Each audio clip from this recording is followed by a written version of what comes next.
Hello and welcome to Called Bank Sports. While the final score isn't entirely indicative of how the Jazz fared tonight, they ended up losing 132 to 106.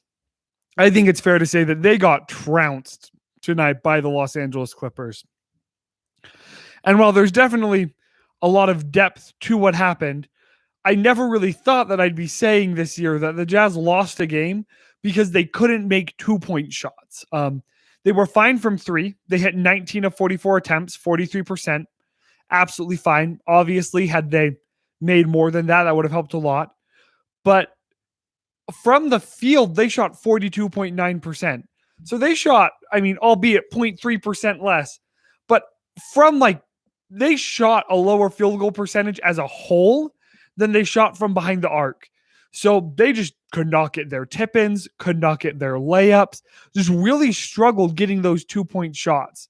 And while there's definitely more stats to dive into, that is my big takeaway from this, is just that in a kind of a crazy turn of events, instead of the Jazz losing a game because their 3-point shooting was off for a night, they lost a game because their 2-point shooting was off for a night, which definitely does in part speak to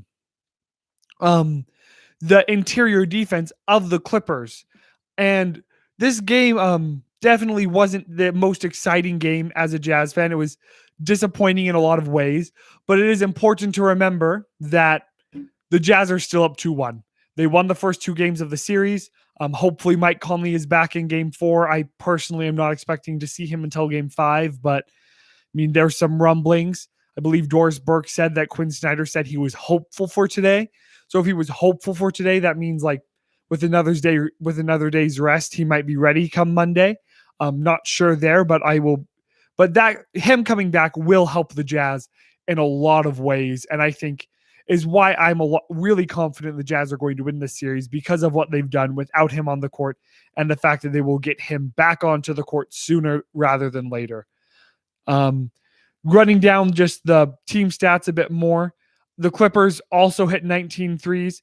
They were 19 of 36, so they shot over 50% from the field from three, which definitely helped them, and were 56.2% from three.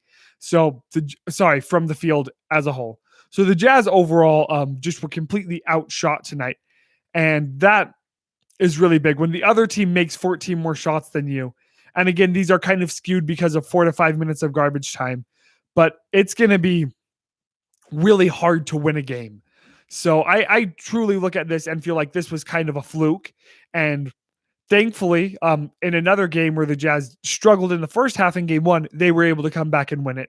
If they didn't win that game, we're looking at a very different series right now, with the Jazz down 2-1 without Conley having played.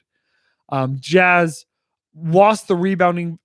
Jazz lost the rebounding battle, which definitely doesn't help. 41 to 38. They were better at the free throw line, shooting 15 of 17 compared to 13 of 16. Less assists for the Jazz, which never bodes well. And the Jazz had 7 more turnovers than the Clippers.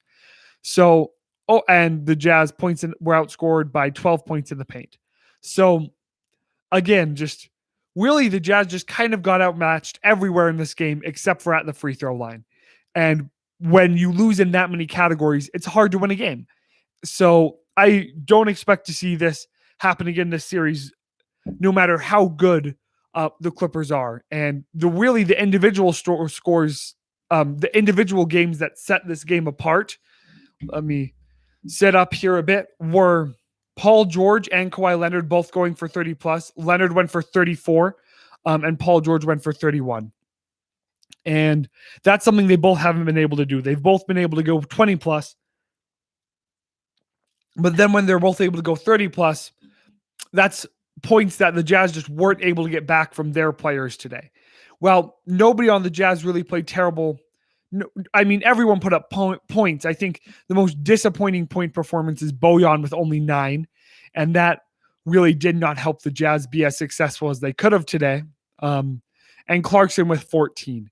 So when you look at Kawhi Leonard and Paul George having the best game of their series, and Jordan Clarkson and Bogdanovic both not performing as well as we would have liked, that kind of shows really that 12 to 16 point deficit that the Jazz just were not able to get out of in the second half. So just looking at it from that perspective, things went exactly wrong for the Jazz and exactly right for the Clippers. And we've seen that the Clippers are going to need that to happen for them to win this series. And they're going to need that to happen 3 out of the next 4 possible games. And so if the Clippers are going to win, it's going to be in 7. They're not going to come back and just sweep the Jazz right now. And we have seen how much of a home court advantage the Jazz have. So really looking at Monday with the possibility of Conley being back, hoping that Donovan Mitchell is ready and available to play and that he just needed some ice just to feel better and that it is not a recurring ankle issue that was aggravated last time and he hurt again. There's a lot that needs to go right for me to feel super confident going into this next game. But even if the Clippers win this and it's 2-2, I'm still taking the Jazz, and I'm in large part because of home court and in large part because of how I believe the Jazz are going to just outperform the Clippers to a level we haven't seen yet when Mike Conley comes back. And while I'm not sure if that will happen on Monday, I am relatively confident that will happen on Wednesday. The only way it doesn't happen on Wednesday in my mind is if the Jazz go and win Monday and feel confident enough about coming home and beating them on Wednesday, which I don't necessarily think they should feel that confident, but about closing it out in 5. But that's the only way I don't see him coming back Wednesday is if the Jazz lose without him on Monday. And those are really my takeaways from this. The Clippers did their best to keep Donovan Mitchell out of it at the beginning of the game. He still had a really good game. From 3, he was 5 of 9, 3 of 5 from the line. So those missing those free throws weren't the best, but really, again, just like the team as a whole, he shot 15 shots from 2, and he made 6 of them. So he was 6 of 15, which just doesn't fly. Like, he needs to be better than that, and the Jazz as a whole need to be better from that. So better than that. So again, looking at kind of Bojan, Clarkson, and the Jazz's 2-point shooting. If any of those had performed better, then the Jazz would have been in this, and I don't know if Donovan would have come back into the game had the game been closer. But those were kind of the 3 things that the Jazz needed to go their way that didn't go their way. So I'll be watching that on Monday, and I expect to see Bojan or Clarkson come back and have a much better game. And I expect to see the Jazz significantly improve from 2-point land. So those are my takeaways. Thank you for everyone who joining us for the game recap. If you're watching somewhere other than YouTube, you can come find our video on YouTube and watch the live chat afterwards. So we're going to see how long it goes. Typically goes a bit longer on wins, and so it might be a bit shorter tonight, but thanks again for watching, and we'll get here to the live chat in a second.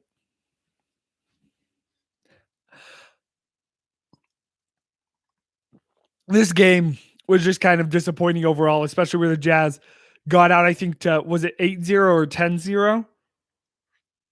And it felt like we might just see another dominant performance, even if the Clippers were in it. Even though they have been in games 1 and 2, we might just see another dominant win from the Jazz, but we didn't get to see that. So Garrett Nelson said, George had a lot of trouble in the 4th. Do you see him potential in trading him in the offseason? So I don't know who's going to take Paul George and what you're going to get for him. I feel like if you trade Paul George, you're going to be forced to trade a lot of picks with him, and the Clippers don't have picks to trade. All of those picks are in Oklahoma City.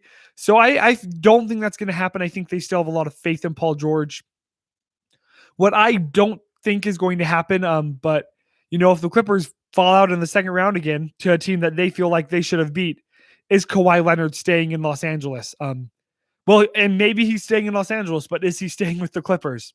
Since he's going to be a free agent this year. So is Kawhi Leonard going to leave if the Jazz win? And obviously the Jazz still have to win, and that's a completely different story in the offseason, but I'll be interested to see. I don't see a Paul George.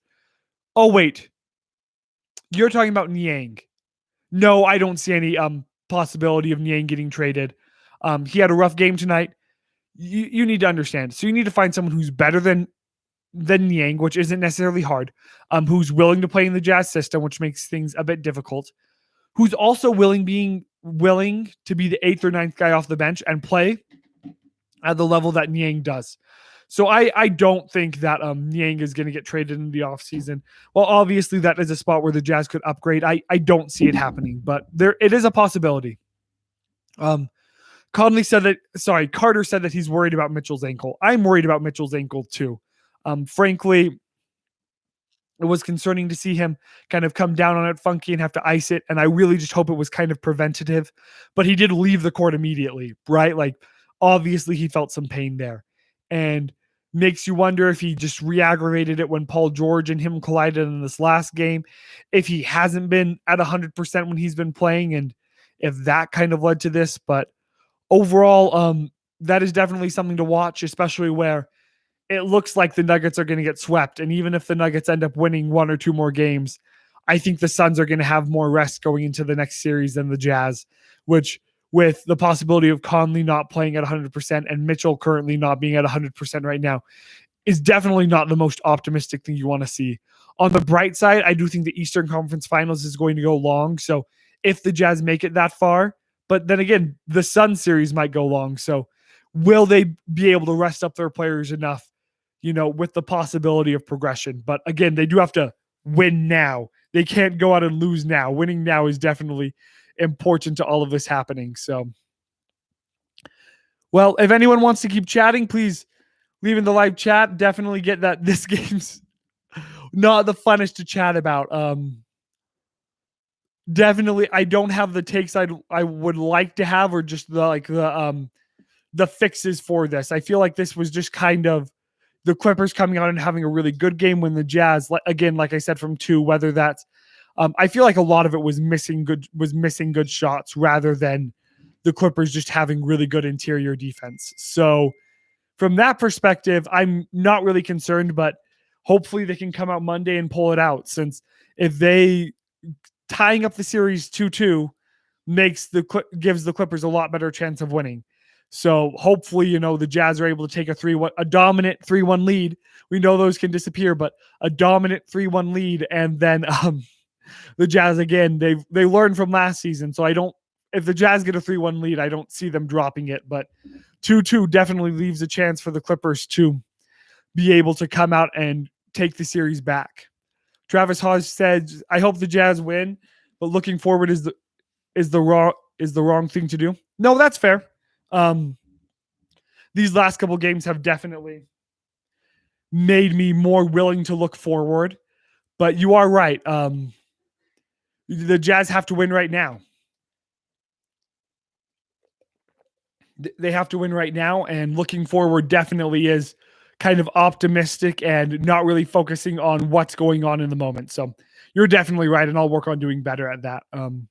C. Chiver said, "That was rough. I hope Mitchell is okay." Agreed. And I think that a lot is going to hinge on, it looks like, Mitchell's health and Conley's health. It seems that everybody else on the roster is healthy, but both of those players are struggling a bit. And we'll see. We'll see if Mitchell ends up taking a game off here anytime soon, but I don't think that's going to be something we're going to hear in the post game tonight or anything like that. But he did definitely play. He did not look like he had ankle issues up until the point where he left the game when he was limping. So I don't know how bad the George collision ended up being for him. So thank you so much for everyone tuning in. Really appreciate it. If you guys want to join us on Monday night, please do. We'd love to see you there. I'll be doing the post game again after the Jazz take on the Clippers in Game 4. So thanks so much again, and everyone have a great night.